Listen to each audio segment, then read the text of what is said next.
Good morning, seculars, or afternoon or evening, whenever you're listening to this podcast. I am your host, Sunny Secular, and welcome to Secular Minority.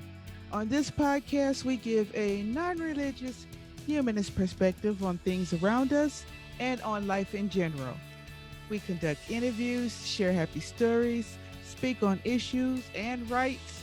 We present a safe place for all minorities, no matter the ethnicity, orientation, label, non label, it doesn't matter.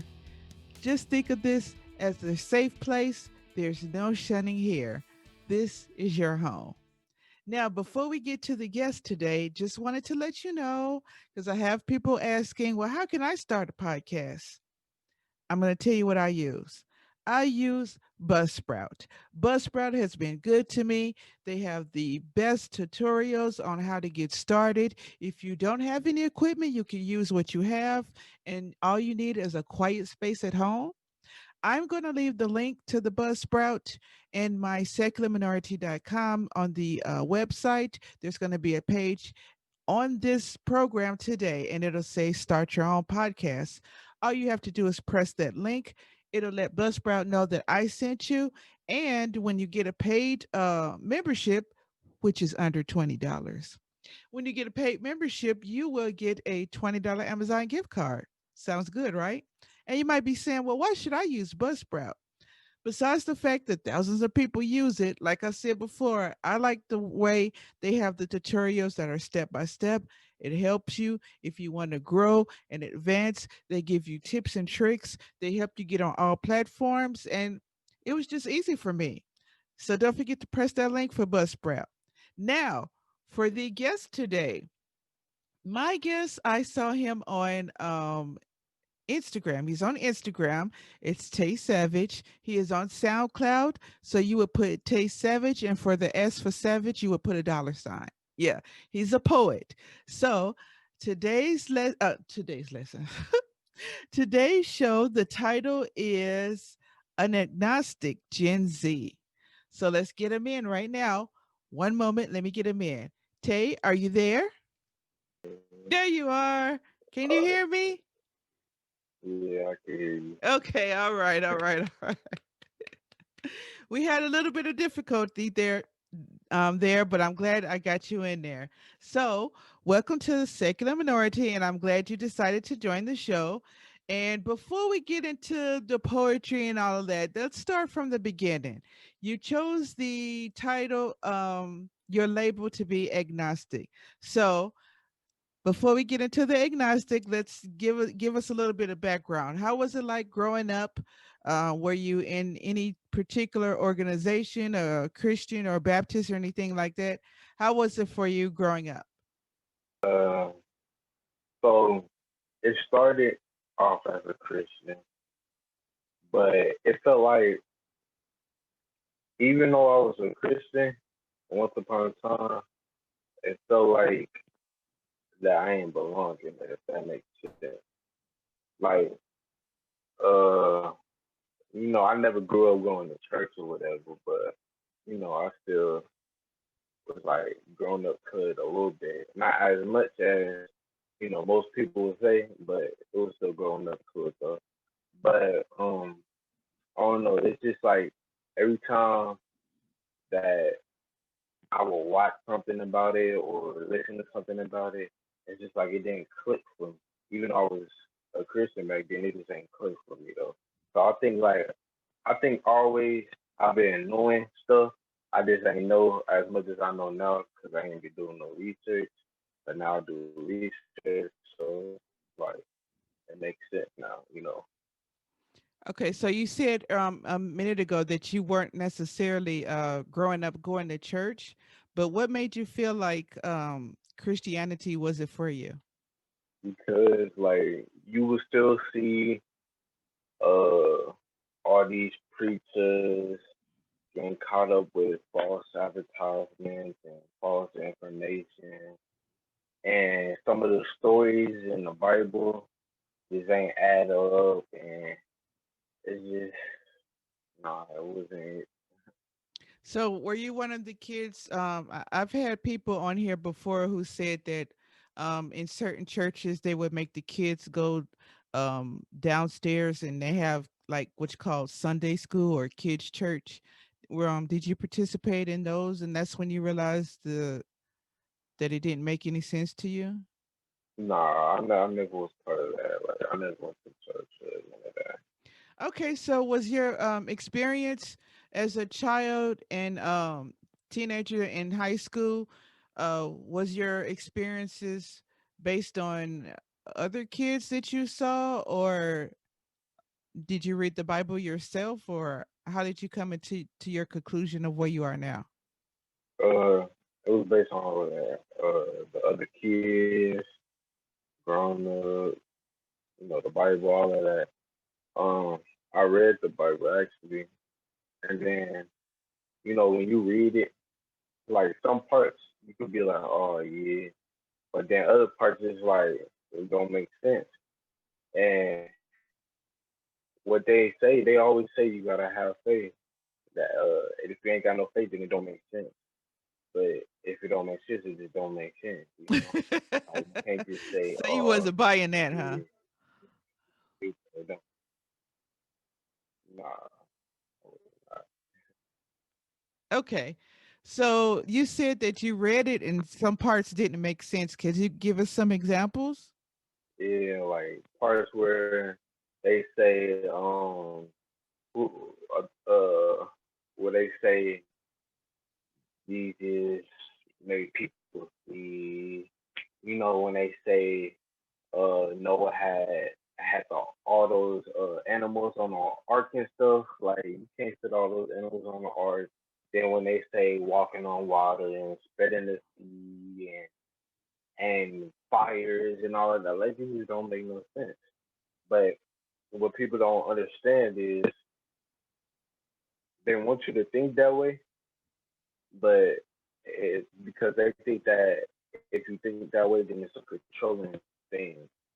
So they think if you, the more Christians they have, the more control they have, because all they're gonna do is just say, like for example, let's say you was a Christian and I was a Christian too, and then I told you to go do this right quick, and you said no, but then I was like, can you go do this for me? That's what God will want you to do. So just because you're a Christian, you will go do that. So I think that's what they're basically trying to do, but people don't understand that. But it only takes a matter of time for everybody to realize that. Okay. So what I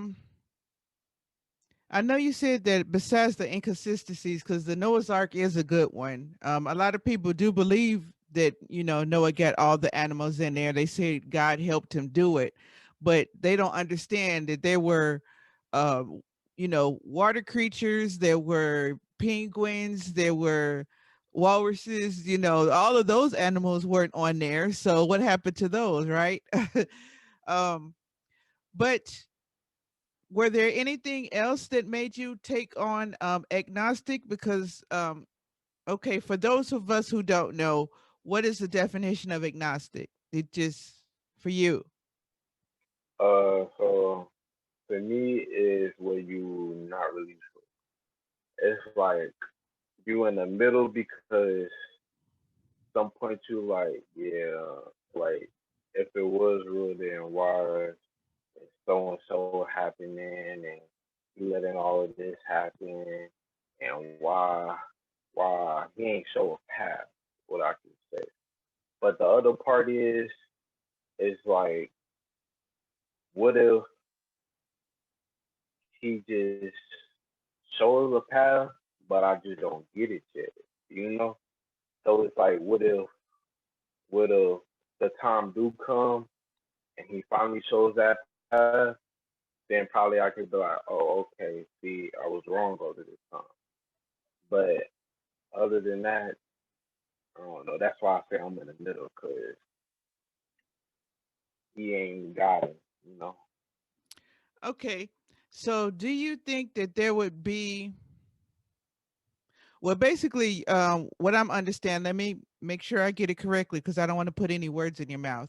Are you saying that your belief is based on if you see him yourself and then that will sway you one way or the other? Yeah, yeah. That makes sense. Cause think about it, if all of these crimes happening, people dying, people getting robbed, old ladies getting robbed, kids getting killed, all of that.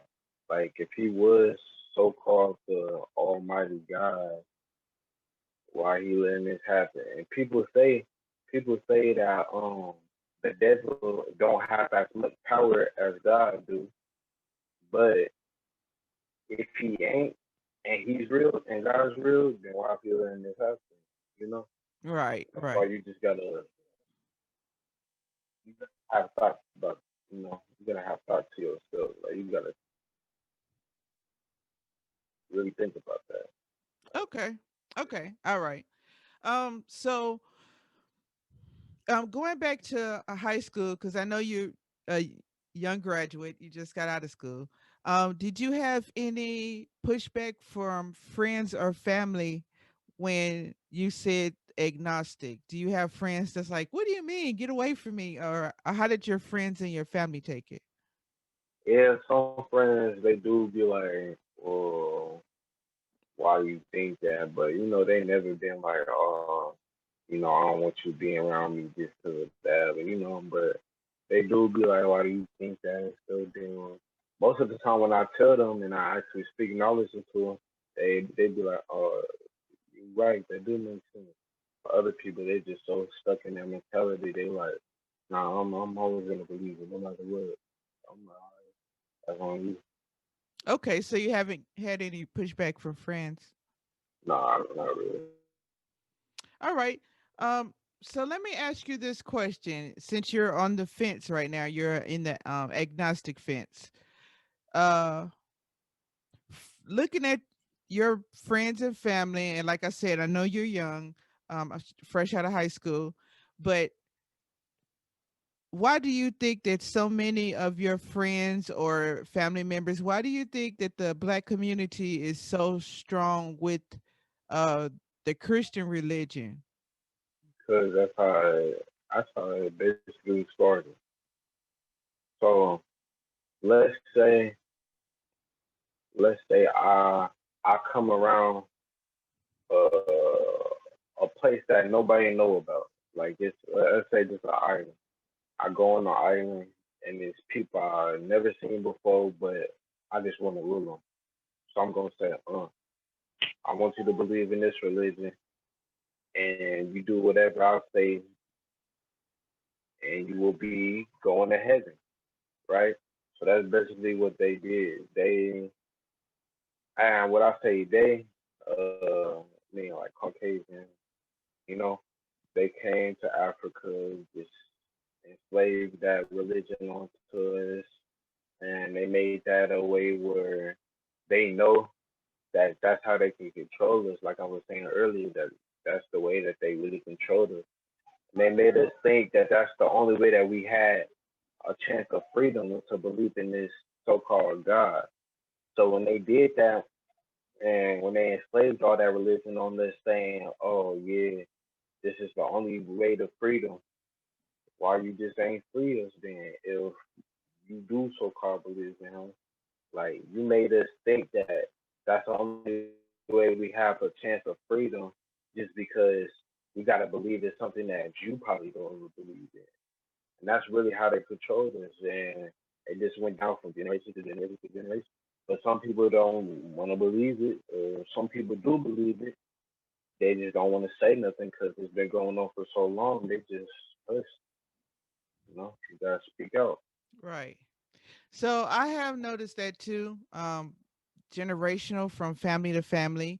But what about when people say, um, especially if they're not black or anything like that?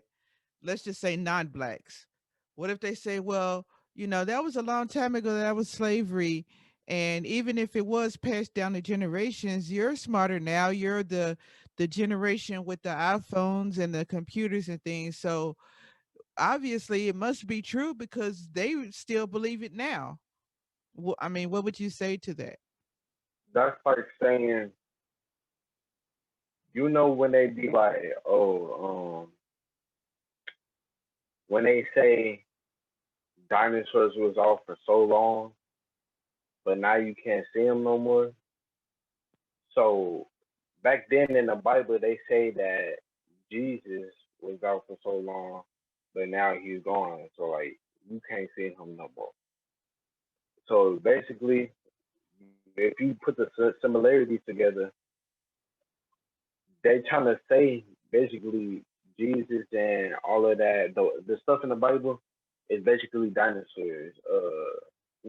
You feel me? Like it's basically dinosaurs because once upon a time it was real or whatever, and now it's not. And some people say that dinosaurs was just a myth, and some people say that Jesus was just a myth. So it's the same thing. Like that's why people would never really know because there's so many stories that people tell and make up. It is hard to believe. But you gotta just have your own mindset, and when you have your own mindset, that really will set you back from other people. You know? Okay, all right. Um, so we're gonna take away the religion and everything for right now, or non-religion, and we're gonna talk about your favorite subject, your poetry. How did you get started into the poetry? And um, just give us some background. How did you get started in poetry, and what are you doing now? All right, so it first started when I was in fifth grade, I think. Yeah, I was in fifth grade, and I was actually having a rap battle with one of my friends, and it was my first time ever rapping like freestyling and all of that. Like I didn't write nothing, didn't freestyle none of that. It was my first time, and when I rap battled him, it was all freestyle too. People was like, "Oh, that was cool," and I wound up winning. But then that's when I was like, I can really rap. So then I used to just freestyle on my computer that I used to have. We used to write notes and all of that. And then at school, like in middle school, like during lunchtime, you know how people be making the beats with the pencils and stuff. Oh Like I yeah, just would like I remember that. like Even though they would take the pencil on the table and just start making a beat. you know, then people was liking me, and I was like, all right, cool. Then that's when I really started taking it serious when I moved to Arizona, because I was from Tennessee. And when I moved to Arizona, I really started taking it serious, and I was like, I could really go somewhere with it. But on the side of that, I would always write poems and stuff because that's just something I was always into, like poems. Because it's just something about poems that I really love. It's like, and most people don't even know that. Like, most people don't know I wrote poems or I even write poems. Yeah. Okay, and so I've noticed that you would prefer for people to say poet instead of rapper. Why did you prefer that? Because I don't consider myself as a rapper. I don't like that word. Like, I'm different because I feel like rapper, like when you say rapper, most people think, oh, he just raps. Uh he don't really you know what I'm trying to say, like he don't really live like that, or he don't really say what he really been through, like he don't express his feelings and stuff like that. And that's why I'm really like I don't like the word rapper. That's why I would rather somebody call me a poet than a rapper because I would feel better as somebody who say, "Oh, they go Tae Savage the poet," than "Oh, they go Tae Savage the rapper." Even though it may seem like the music I make is rapping, uh, it's not rapping to me. Okay, so let me get this right because I don't want to, say anything that you're not saying. But I was listening to what you said, and you said that the reason why you don't like rapper is because of the negativity that's around that word. Is that correct? Yeah, yeah, Okay. yeah, yeah, Okay, so for you, it just feels more comfortable saying poet. yeah, yeah. Okay, all right.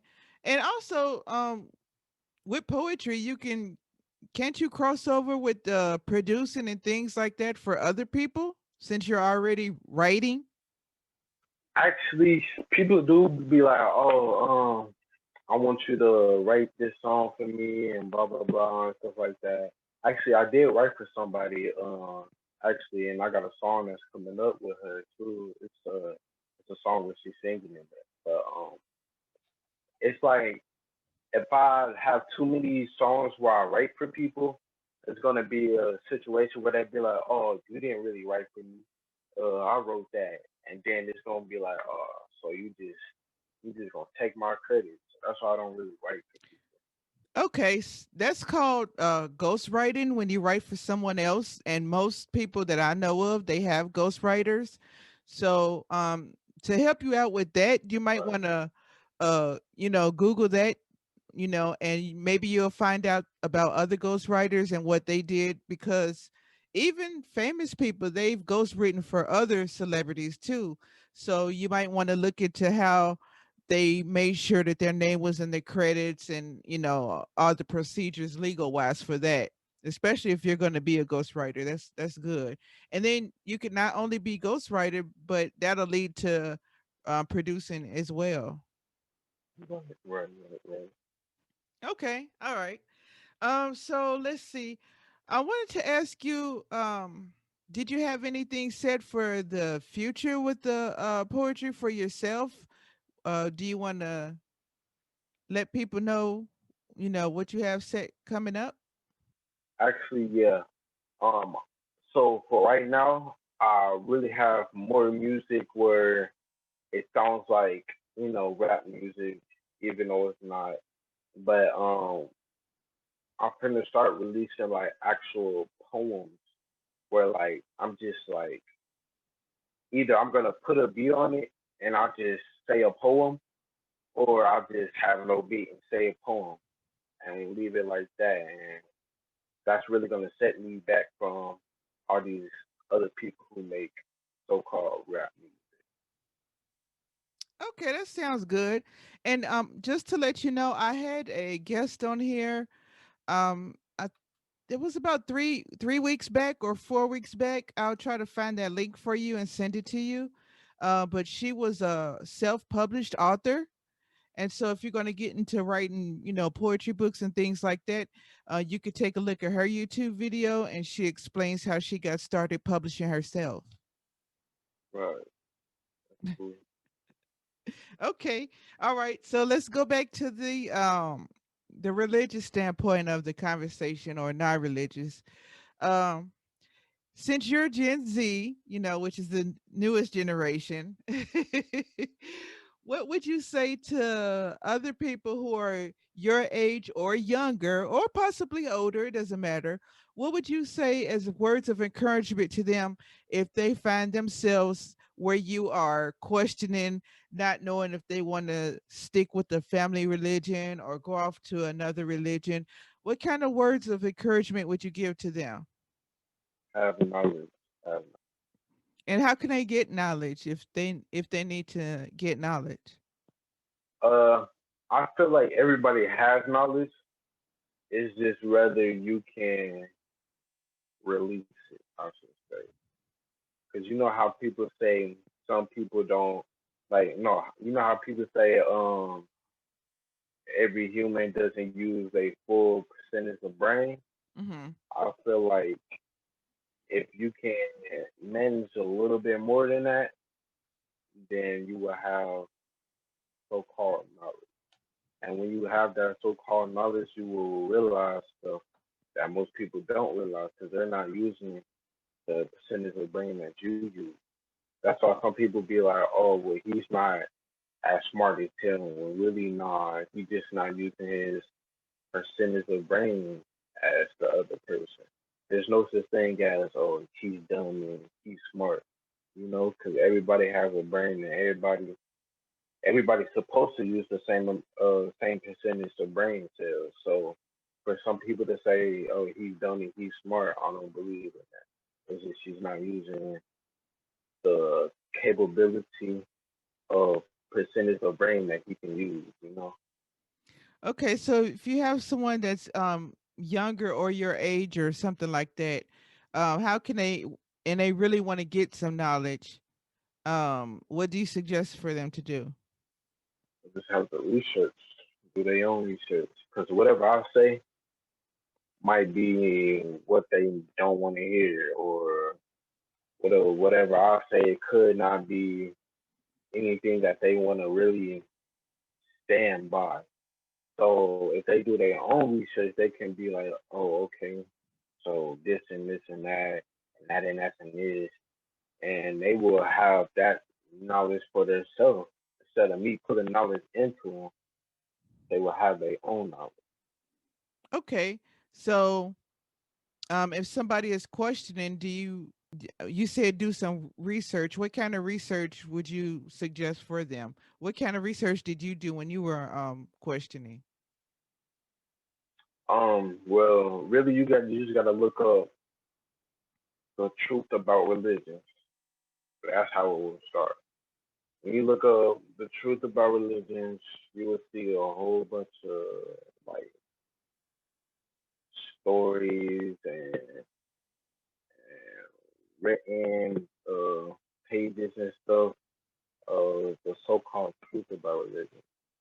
And what some people don't even know, like most of them, they don't even be really like making any sense. So you really gotta pay attention to what you read and the ones that make sense and don't make sense. Because and once you put that what they said into what you already believe and think, then it will start coming together. Then when you use your clues on worldwide information, it will start coming together. Because there's people that say, oh, um, God and Jesus and all of that, why he don't speak to y'all. People say, oh, he do speak to us, it's just not directly.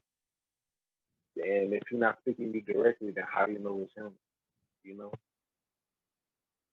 Okay, all right. So you just mentioned books, and then you mentioned like the internet and things like that. That's how they should do their research. Yeah, yeah. Oh, okay, all right. Okay, so I'm not gonna hold you up because I know you said you had to go before we started. Would you let everybody know where they can find you, your information? So on Instagram is only Tae Savage, all underscore. On SoundCloud is Tae space Savage space God. So all together Tae Savage God. And on YouTube is Tae Savage God also, but it's space so. Okay, all right. Thank you. Well, thank you for joining me right now. And we've come to the end of this episode. For everybody else, if you're listening to this episode on secularminority.com, make sure you check out the YouTube. If you're watching this on YouTube, make sure you go to secularminority.com where you'll have the show notes. I'll have the links for the guest today and all the other resources. If you're questioning or anything like that, or need somebody to talk to, I do have a resources tab on the website, so you can just press that tab. Don't forget to subscribe and share. For me, I'm Sunny Secular. You can find me on YouTube, Twitter, and TikTok. And say it with me, family. I'm special, I'm smart, and I matter. Peace.